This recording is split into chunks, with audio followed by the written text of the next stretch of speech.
We'll start with this Michigan offense, which played its best game last week. We saw a new starting combination on the offensive line. They really got some movement up there.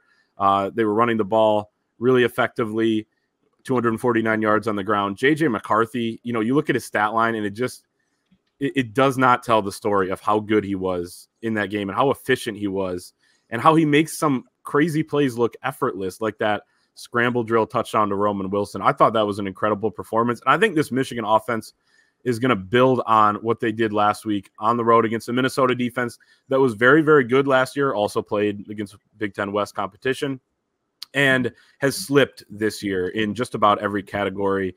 They're allowing 7.6 yards per pass attempt. They're pretty thin at linebacker right now as well. Seems like one of their biggest weaknesses. And then they've allowed 400 or more passing yards to Northwestern and North Carolina. North Carolina, a little more understandable with Drake May. Northwestern was down 21 points 2 separate times in that game and came back. So, obviously they're going to be throwing a lot, but it's still a concern there. And I think the Michigan offense will be able to do what it did last week or similar in this game against Minnesota. I think Minnesota's pass defense sucks, and flat out. If you look at what I think Northwestern threw for over 400 yards on them, if I'm not mistaken. Yeah, right at 400. Yeah, that's absurd. Come on, be better, PJ.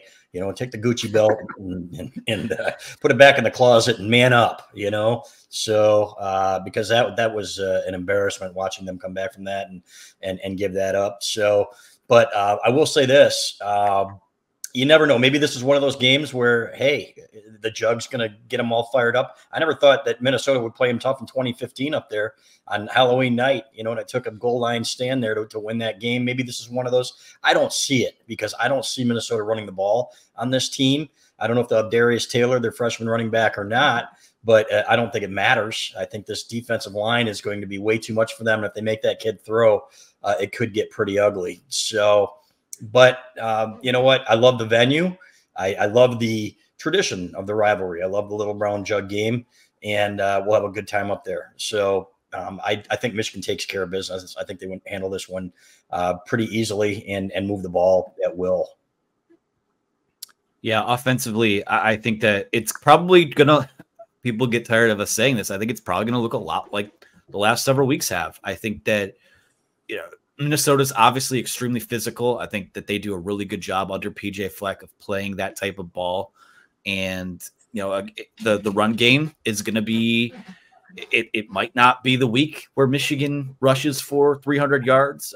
Last week they rushed for 250, and that's as good as it's been all year. I think that Minnesota might hold up a little bit better than that. But at the end of the day, I just think that Michigan is doing a really nice job of taking whatever the opposing defense gives them and attacking in that way. So, yeah, if Minnesota gears up to stop the run, Michigan's going to find a matchup in the secondary it likes and maybe get that play action game going and do a lot of the things they have been doing the first 5 or 6 weeks of the year. And, from there, we'll see what happens. I think the constant has been that Blake Corum, to me, for the most part, looks like his vintage self. I think the offensive line pass blocking was a little bit of an adventure last week, but I think that will bounce back to earth and they'll be fine there.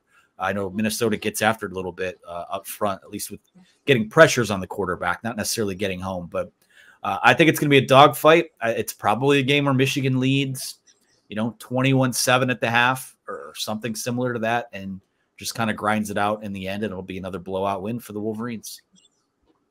Yeah, flipping to the Minnesota offense, which, Chris, you mentioned it. Darius Taylor, questionable, missed last week's game. This dude's stats are incredible. So in basically 3 games, he leads the entire Big Ten in rushing with 532 yards. He had only 1 carry in the opener against Nebraska, and he didn't play last week. He only has played in 3 games, and he's still atop the Big Ten right now. They went with a by committee approach last week against Louisiana. A few guys rushed pretty well, but I think it's pretty clear he's their best running back. And really, this Minnesota offense doesn't go unless they can run the football. If you look at Kelly McManus, he's not very good if he has to throw more than 20 times in a game. He's not very accurate in general, but especially down the field. He's 20 of 44 on throws, just 10 yards or more past the line of scrimmage. Daniel Jackson, their wideout, who really had the game play the game against Nebraska in that win, has caught 10 of those, so he's definitely one to watch. And I do think this Minnesota receiving core will provide more of a test for this Michigan secondary, which has been had a couple, lapses over the early season. Nothing where you're overly concerned, but it's like, okay, let's kind of see how they respond when they face some better guys. I don't know if the quarterback is going to be good enough to completely test them, but Henrik Harbaugh had a couple plays on them last week, so I think it's certainly possible. But like I said, Minnesota needs to run the ball, and Michigan has been lights out at stopping the run. Only 160 of the 428 rushing yards Michigan has allowed have come in the first 3 quarters of any game, which is just ridiculous. I mean, this team stopping the run is as good as any I've ever seen, and I think that's going to be key. Yeah, I don't want to be accused of tampering, but Darius Taylor would look fantastic in a winged helmet next year, right? I mean, I want to see what his I'm just saying, he's from Walled Lake, Michigan. He's right down the road. True. You know what? I'd like to see his transcripts and see, you know, just as a fan, to see which credits might transfer over, you know? So, but hey, that's a guy. I'm not kidding, though. That's something where in this day and age, you know, because I think PJ Fleck was actually lamenting the fact that their NIL wasn't good enough. And if I'm not mistaken, or he was talking about it anyway, compared to Michigan. the burgers and I think alcohol sales or some sort of sale from concessions are going towards NIL over there. Okay. Well, you know what? Michigan fans do not buy burgers up there in Minneapolis this week. I think we've learned our lesson with the Harbaugh thing. No, never buy a burger. Exactly. So, but beyond that, yeah, I want to see them tighten it up. And I think the lack of cohesion in the secondary is evident because of the guys that have been injured. Will Johnson wasn't 100%. He's still working his way back. Rod Moore, probably 75% if you look at him. And you know what? When you don't practice, guys, I don't care how good you are, and you're going to be rusty. And that's exactly what we've seen back there. Makari Page has missed some time. So hopefully those guys will get it together. Those slants, has been way too much room in the middle. They could have really easily had another 6 on a slant where Will Johnson got beat. So need to tighten that up. The good news is that Steve Klingscale is one of the best in the business, and I have zero doubt that that's going to be tightened up. So I don't think Minnesota is going to be throwing all over them for sure. I know that Jesse Minter is probably going to come with some new looks as well. So I expect a much better performance from the Michigan secondary this week. Yeah, I'll be watching the secondary. Spoiler alert, that'll be my position group to watch this week when that ultimately comes out. But for me, if Minnesota can't run the football, they're screwed, period. I mean, you can't put consistent drives together against this Michigan defense if you can't run the football. And Michigan's run wall, as they call it, has been terrific.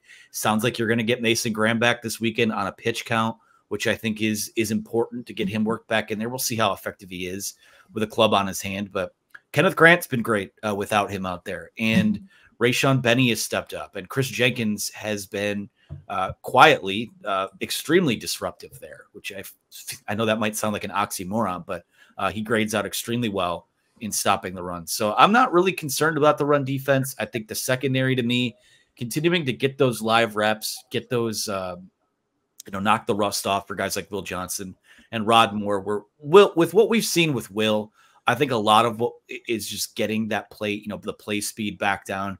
Rod Moore, I'm slightly more concerned about. It just seems like he's not moving quite as well out there. But again, right now, I'll just attribute that to rust and getting those live reps. But yeah, for me, I don't see it's going to take this offense self-destructing for Minnesota to find a way to make this a football game with their offense. I'm not overly impressed with what I've seen out of them throughout the year. And again, we'll see what happens. There have been weeks like the Bowling Green game where Michigan's offense kind of was going through it. But, this week, I just think that defensively, it's probably going to look a lot like those first 5 weeks from what Michigan's defense is able to get done on the field. With that in mind, somebody I should have mentioned when we were talking about Michigan's offense, but the Minnesota safety, Tyler Nubin, is a very, very good safety. 11 career interceptions, 3 already this season. He's clutch.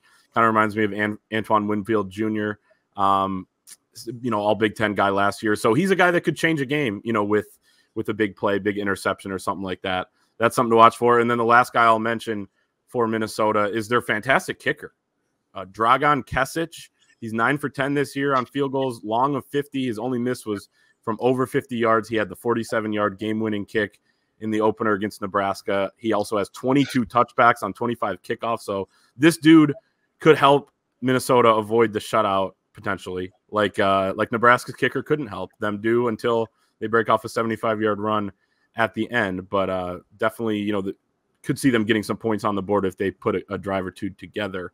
But it's amazing that Michigan's defense is so good that you're thinking about a potential shutout in road Big Ten games. I mean, that's almost unheard of.